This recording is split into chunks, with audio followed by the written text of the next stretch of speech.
Hi, this is Philosophy 245, Aesthetics from Linfield College. I want to talk a little about aesthetics in a bit here, but before we do that, I'd like to talk to you a little about the place, the foundation that aesthetics is set within, namely philosophy.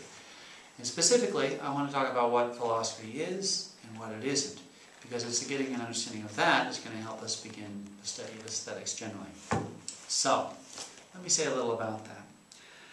I imagine that you are like a lot of people in our society, that you approach a philosophy class with a certain degree of trepidation. Maybe you're a little intimidated, maybe you're a little concerned, maybe it seems a little, I don't know, out there.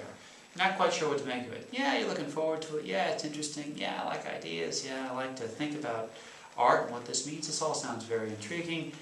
But when it comes right down to it, you say, yeah, but philosophy, I don't really know. I haven't really done much with it. It seems a little strange. I'm not sure where to go with it. Well, I'll tell you what, I don't blame you. I don't blame you because I think that there are a lot of misconceptions about what philosophy is in our society. Or, if not misconceptions, that they've sort of twisted the idea a little bit. And I'd like to address what some of those things are and tell you a little about what I think philosophy is, what it actually is. As far as what the misconceptions go, there's a number of things that I hear about philosophy. I hear sometimes people talk about philosophy as though it has to do with making a series of mystical insights about things. There's some wisdom, there's some depth, but you're not really sure where they come from, and you're not really sure what you're supposed to do with them. You just sort of hold them there in your mind and cogitate over them or something. That's one idea that people have about philosophy sometimes.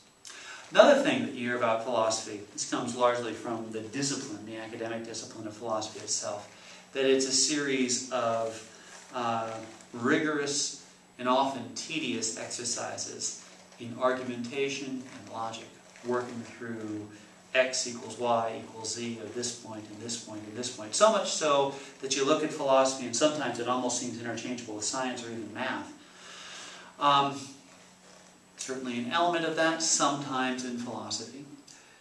There's a way in which you think about philosophy, and a lot of people think about philosophy, and they tend to think about it as the pontifications and statements of old dead guys, often who were white, saying things that are insightful, important, useful, but you're not really sure where to go with them.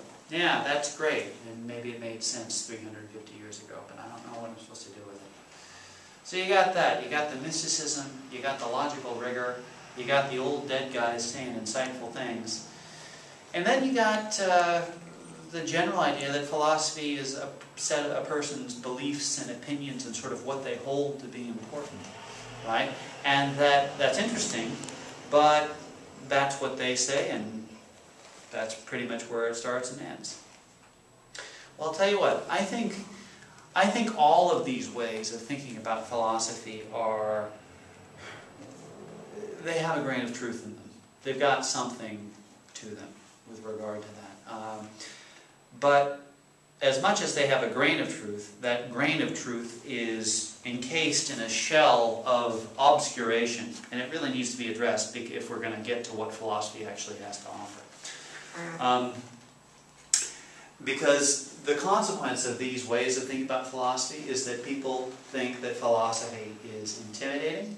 They think that it is inaccessible, that it's this lofty thing that's out there. They think that it's irrelevant, has nothing to do with their life. And most of all, they think it's boring.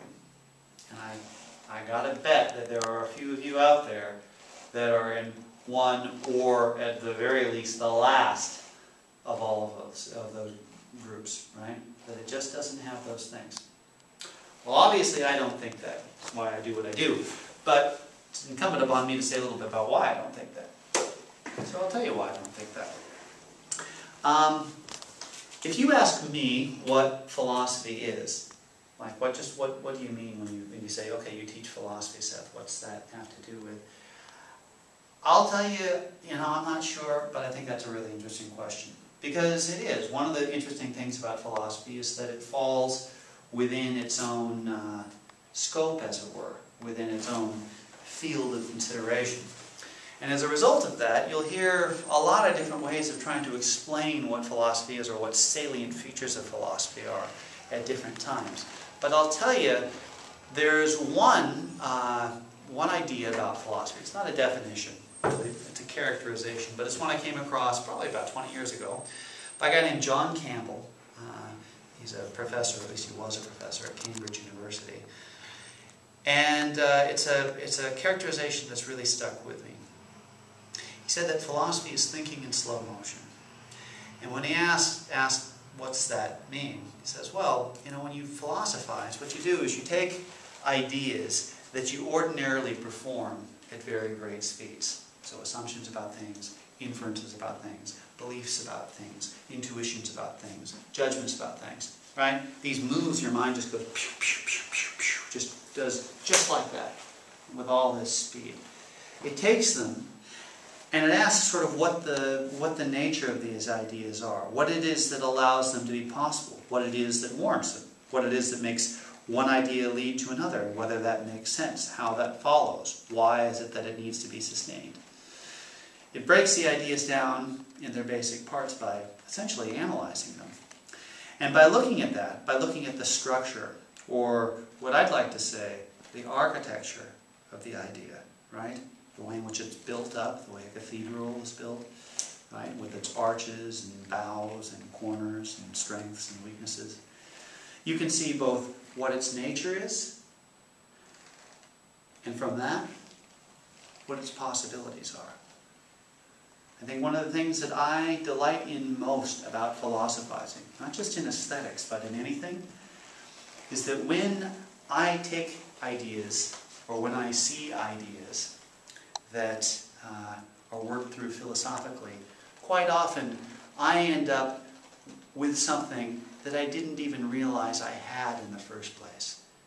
Ideas, they're not so much transformed, but they're understood more deeply, and by understanding them more deeply, you realize you had something there that you didn't have, that you had no access to before. And from that, there are new possibilities. There's new ways of working, of integrating your ideas into your thinking generally. It's a really liberating thing. At least it can be.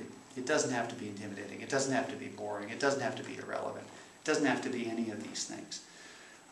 It's a way of reflecting upon the song of yourself, and specifically the song of yourself as far as the concepts go.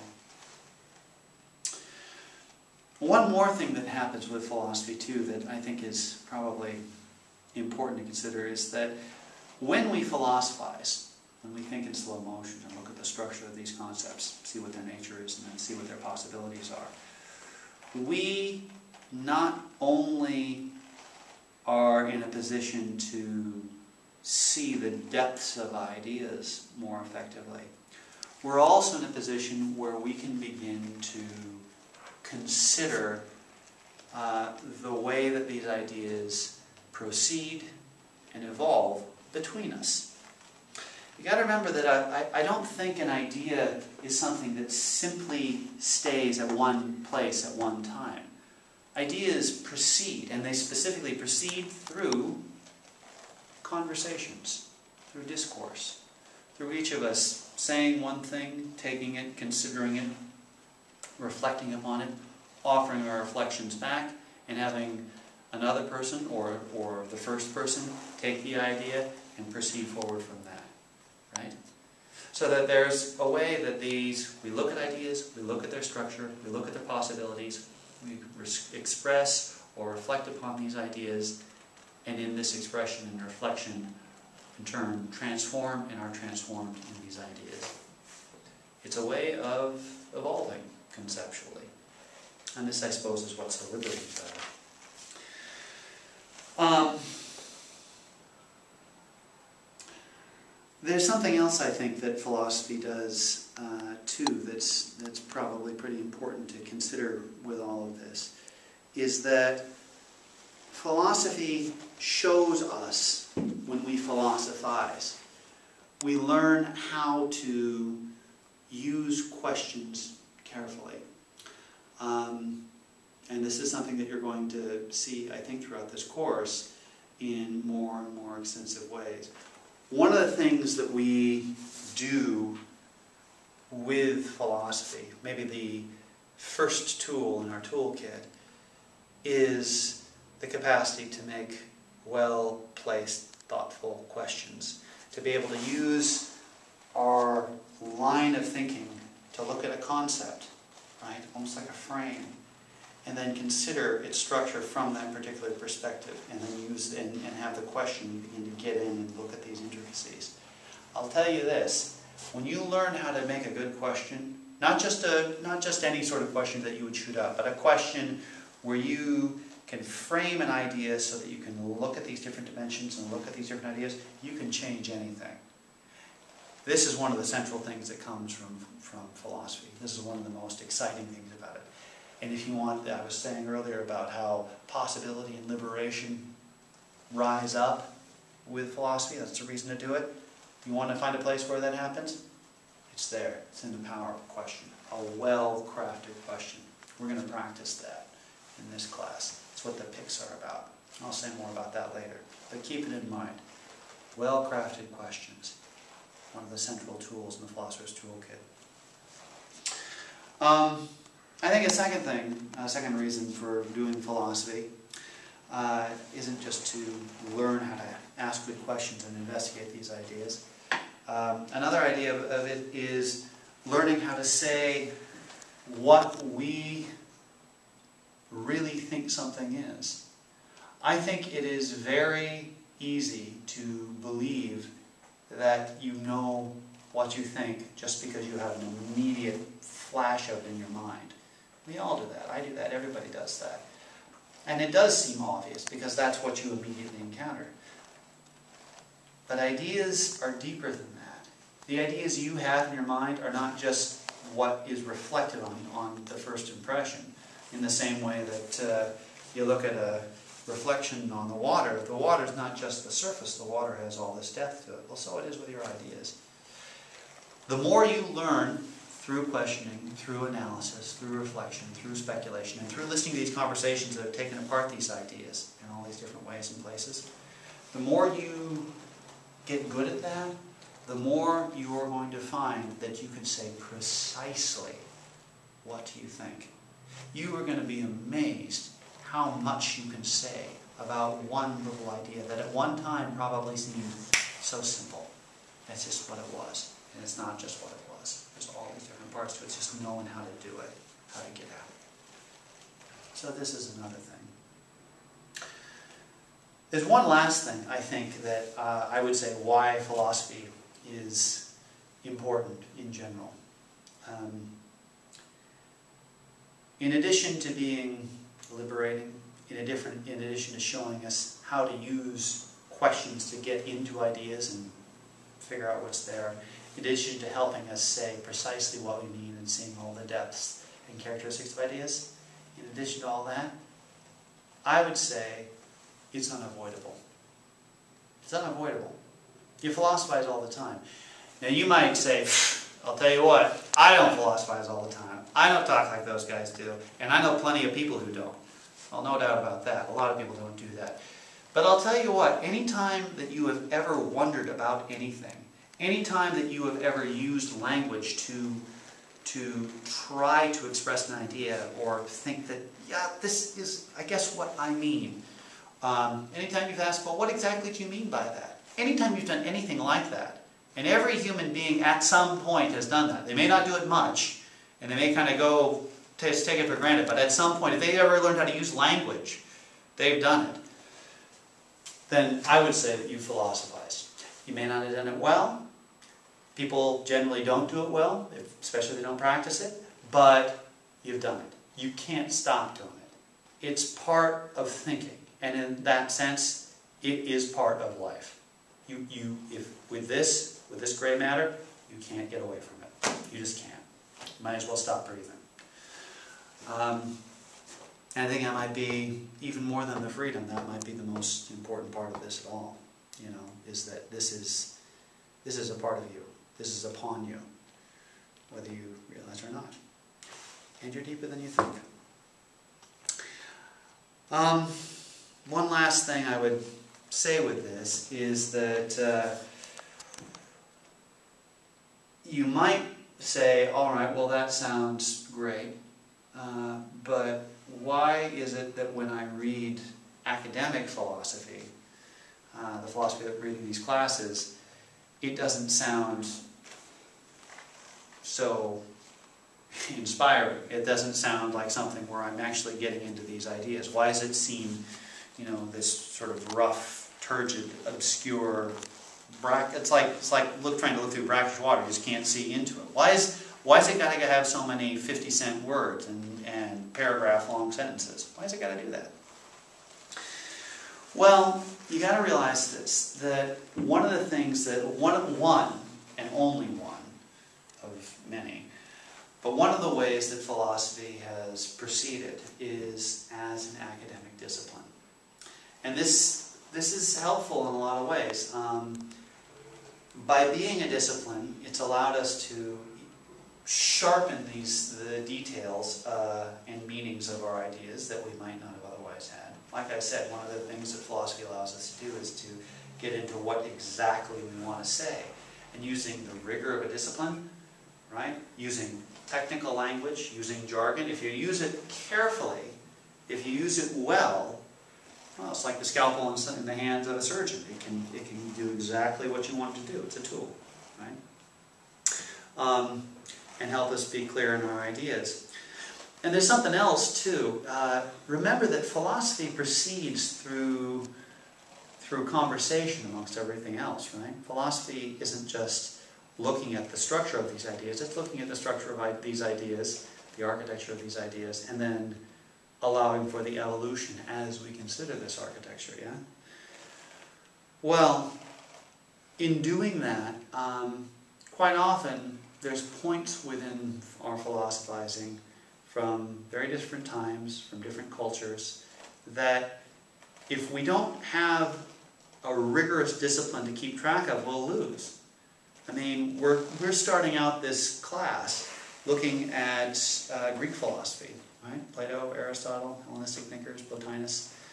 And these guys are writing a long time ago in a language that I presume almost nobody understands. And we're trying to find a way to access it. Well, how do you do that? The way you do it is by having the discipline there, the rigor that's there, the care that's there to take these ideas, to analyze them, to disseminate them, to put them in their place as we look back on that conversation. Important thing to realize with this, it is possible to lose the forest for the trees. It is possible, often does happen, that philosophers get too wrapped up in the discipline itself. They lose a sense of wondering about the ideas themselves and start worrying about the jargon, the technicalities and things like that. And that's a mistake. Just remember this. When we use this jargon, when we use these techniques, when we consider these different fields of study, in philosophy generally, and in aesthetics specifically, we're doing it for a specific end, a specific purpose, is to help make ideas clearer, and from that get into their structure and their possibilities, and see what we can do with them. That's what we're trying to do, okay? And that's what we're aiming for. An adventure within the evolution of these ideas that we didn't even know had the depths that they have. And we're going to do that through aesthetics. So more on that in a second.